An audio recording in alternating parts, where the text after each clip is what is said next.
লন্ডভন্ড করার যে অপচেষ্টা আছে তার বিরোধিতা করবেন। প্রথমত আজ আপনাদের আমি বলি যে বর্তমান ভারতবর্ষে যে আন্দোলনটা আমাদের চলছে, আজও আমাদের পদযাত্রার কথা ছিল, বহু ছলে বলে কৌশলে এটাকে বন্ধ করার চেষ্টা অপচেষ্টা চালিয়ে যাচ্ছে। কারো বিরুদ্ধে এনআইএ অ্যাক্ট নিয়ে আসা হচ্ছে যখন সে নাকি ঘরে ঘুমাচ্ছে, কারো বিরুদ্ধে বিভিন্ন রকম কেস দেওয়া হচ্ছে, সরকারি তদন্ত এজেন্সি তাদেরকে লাগিয়ে দেওয়া হচ্ছে। এক কথায় এদের ভয় পাইয়ে দাও। তাই পশ্চিমবঙ্গের সমস্ত অর্গানাইজেশন এক হয়ে আগামী 26শে এপ্রিল যে আমরা ব্রিগেড ডেকেছি, যে কোনো ভাবে এই ব্রিগেডকে ক্যান্সেল করতে হবে, যে কোনো ভাবে এই ব্রিগেডকে বন্ধ করতে হবে, যাতে ওরা এক জায়গায় না হতে পারে। কিন্তু এটা সম্ভব নয়। আপনাদের আমি বলে রাখি, আমাদের আন্দোলন কোন হিন্দুর বিরুদ্ধে নয়, খ্রিস্টানদের বিরুদ্ধে নয়, শিখ ইসাই কারো বিরুদ্ধে নয়। আমাদের আন্দোলন হচ্ছে সংবিধান বাঁচাও আন্দোলন, যে সংবিধান বাবা সাহেব আম্বেদকর আমাদের কাছে দিয়ে গেছিলেন, যার মধ্যে হিন্দু মুসলিম শিখ ইসাই সর্বধর্মের ধর্ম পালনের স্বতন্ত্রতা অধিকার আমাদেরকে দিয়েছে। যে সংবিধান আমাদেরকে বাঁচার অধিকার, নিজের চলার নিজের খাওয়ার সবকিছুর অধিকার দিয়েছে, সেই সংবিধানে হাত দিয়েছে। তার জন্যই আজকে সারা দেশ গড়ে উঠেছে। শুধুমাত্র মুসলিম নয়, আজকে পার্লামেন্টে তাদেরকেও ধন্যবাদ জানাই। শিখরাও গড়ে উঠেছে, পার্লামেন্টে দেখুন হিন্দুরাও গড়ে উঠেছে। আজকে বিভিন্ন স্তরে বিভিন্ন সংস্কৃতির মানুষেরা গড়ে উঠেছে, কারণ যে সংবিধানকে নিয়ে ছেলে খেলা করা হচ্ছে। তো আমাদের আমি বিশেষ কিছু কনফিডেন্সিয়াল ব্যাপার আপনাদের কাছে আলোচনা করতে পারছি না, তবে আপনারা অনেকে খবর পেয়েছেন যা 3টে দিন মাত্র বাকি আছে ফাইনাল হিয়ারিং এর। কারণ যে একটা কেস দিয়েছে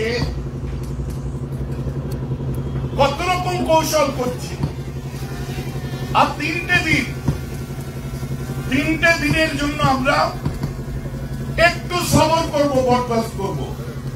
যার জন্য বিভিন্ন এলাকায় আজ আমি বারণ করেছিলাম যে আমাদের সভাটা বা বিভিন্ন জায়গায় যে সভা, মুসলিম পার্সোনাল ল বোর্ড থেকে নিয়ে সবাই বলছে আপনারা একটু ছোট করুন। তো আজও বলেছিলাম, যেহেতু আপনারা সবাই এসে গেছেন, তার জন্য আমিও ছুটে এসেছি। আমি মনে করলে, আমরা মনে করলে এখন যা ইচ্ছা তাই করতে পারবো, কেউ রুখতে পারবে না। আমরা সম্মান করি আমরা সংবিধানকে সম্মান করি। পুলিশ প্রশাসনের ভাইরা আমাদের কাছে, আপনারা ভাবলেন ভাইজানের সঙ্গে আলোচনা করতে এসেছি, আমার সঙ্গে আলোচনা করতে আসেনি। আমাদের সিদ্ধান্তটা জানিয়েছিলাম তাদেরকে যে আমরা এই পথে এগোতে যাচ্ছি।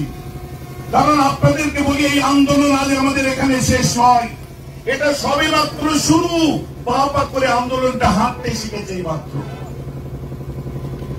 অনেক কিছু বাকি আছে, শাহিনবাগ এখনো বাকি আছে, অবস্থান বিক্ষোভ বাকি আছে, অচল করে দেওয়া বাকি আছে, অবরুদ্ধ করা বাকি আছে, এখন অনেক কিছু বাকি।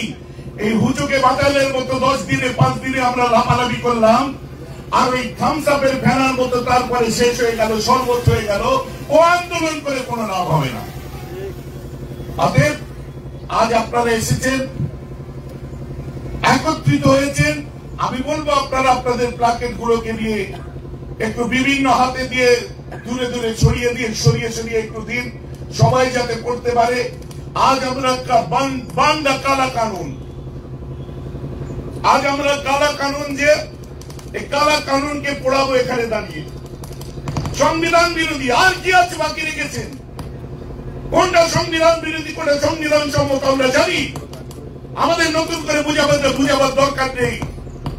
আজকে দুঃখ লাগছে যে ভারতে, যে বাংলায় বাস করে বাঙালি হিসেবে এত বড় হলাম, যে দেশে বাস করে আজ নিজেরা মাথা তুলে দাঁড়ালাম, সেই দেশের কাছে আজকে নিজেদের নতুন করে সার্টিফিকেট দেওয়ার দরকার হচ্ছে।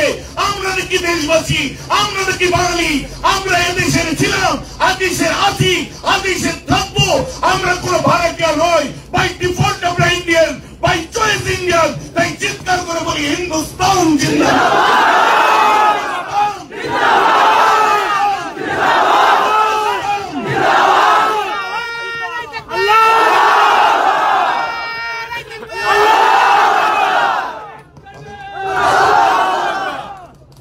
আফসোস লাগে আমাদের, আজ নতুন করে যখন প্রমাণ দিতে হয়, তো আজ আমি এখনই বলে শেষ করে দিলে হবে না। আমার যে সমস্ত গণ্যমান্য ব্যক্তি যারা আছেন তারা একটু বলবেন, তারপরে আমাদের আমি বক্তব্য দেব, এরপরই আপনার যে কালা কানুন বিল এবং যাকে যাকে পোড়ানো দরকার পোড়ান, আমার আপত্তি নেই। যে সমস্ত কাল্পিকদের মনে হচ্ছে সংবিধান বিরোধী, যাদের মনে হচ্ছে সংবিধানকে লুণ্ঠন করছে, যাদের মনে হচ্ছে স্বৈরাচারী, যার খুশি কুশপুতুল পোড়ার আমার কোন আপত্তি নেই, এটাও সংবিধান সম্মত। অতএব আপনারা এসেছেন ইমানি দায়িত্ব পালন করতে, আপনারা এসেছেন নিজের অস্তিত্ব নয়, বাংলা নয়, ভারতের সংবিধানের অস্তিত্বকে বাঁচাতে। অতএব এক এক করে আমাদের বক্তারা বক্তব্য দেবে। উঁচু জায়গায় যারা আছেন আপনারা একটু বসে পড়ুন, পিছনে মানুষ আছে দেখতে পাবে না।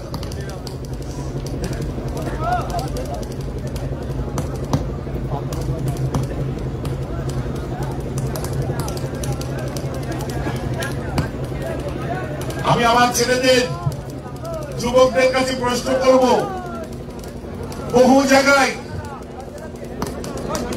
পালন করার পরেও আপনারা এত মানুষ আজকে এসে গেছে, আমিও ছুটে এসেছি। আগামী 3 দিনের পরে যে রাইট আসবে, তারপরে রাস্তায় যদি 1 মাস ধরে থাকতে হয়, থাকতে কারা রাজি আছেন হাত তুলুন। না দেখবে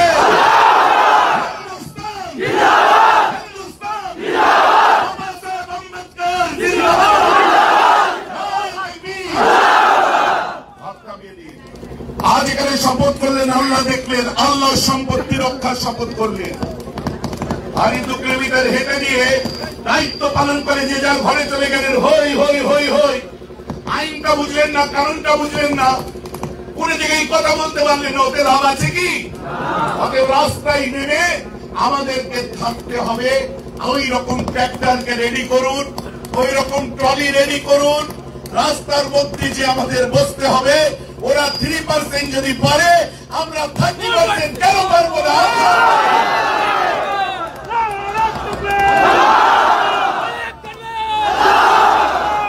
বাকি সব জায়গায় তো সামনে থেকে নির্দেশ দিচ্ছি, আপনারা দেখছেন। আবার এটাও দেব, ইমানি দায়িত্ব কবরেই তো যেতে হবে। সে যে বলছে কবরও থাকবে না, তো পারলে মগের মুল্লুক পেয়ে গেছে। যাক, এখন বক্তব্য দেবেন আমাদের বিভিন্ন এলাকা থেকে যারা এসছেন গণ্যমান্য ব্যক্তিরা।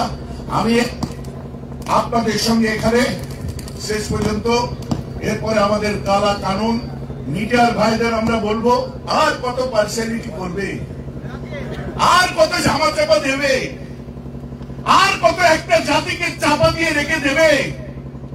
আজকে তুমি জমিনে চাপা দেওয়ার চেষ্টা করছো। দিল্লির ইন্ডিয়া গেটের 65,000 নাম তখন দিল্লিতে প্রধানমন্ত্রী মাথা তুলে দেখছে। 97,000 শহীদদের মধ্যে 65,000 তাদের নাম, যাদেরকে চাপা দেওয়ার চেষ্টা করছো। ভারতের ভুলে যায়নি কেউ, তাদের অবদান ভুলে যায়নি কেউ। বীর আব্দুল হামিদের বুকে বেঁধে ট্যাঙ্কের সামনে ঝাঁপিয়ে পড়া ভুলে যায়নি কেউ। আশফাকুল্লাহ খানের গলায় ফাঁসি পড়ে গিয়া ভুলে যায়নি কেউ। আমি যদি এভাবে বলি, मौलाना अबुल कलाम आजाद के भूले जाएगी क्यों? भाइयों कहाँ जा रहे हो? ये हमारा देश है, हमारे बाप दादी की कब्र इस देश में है। अपने गड्डी नीचे उतारो और हिंदुस्तान में अपने डेरा बनाओ। बोलो অতএব তাদেরকে বলছে ভাবা দরকার আছে। যাই হোক, এখন আমাদের এলাকার 2 জন গণ্যমান্য ব্যক্তি তারা আলোচনা করবে। আর আপনাদেরকে বলি, স্ট্রিট কর্নার করেন, আলোচনা সভা করেন, যাই করে টাইমটা 1 ঘন্টা রাখবেন, 1 থেকে 1.5 ঘন্টা রাখবে। গুলি আকাশ থেকে নেমে ছো মেরে মারার আগে আমরা আমাদের কাজ গুটিয়ে দেবো। শুকরিয়া।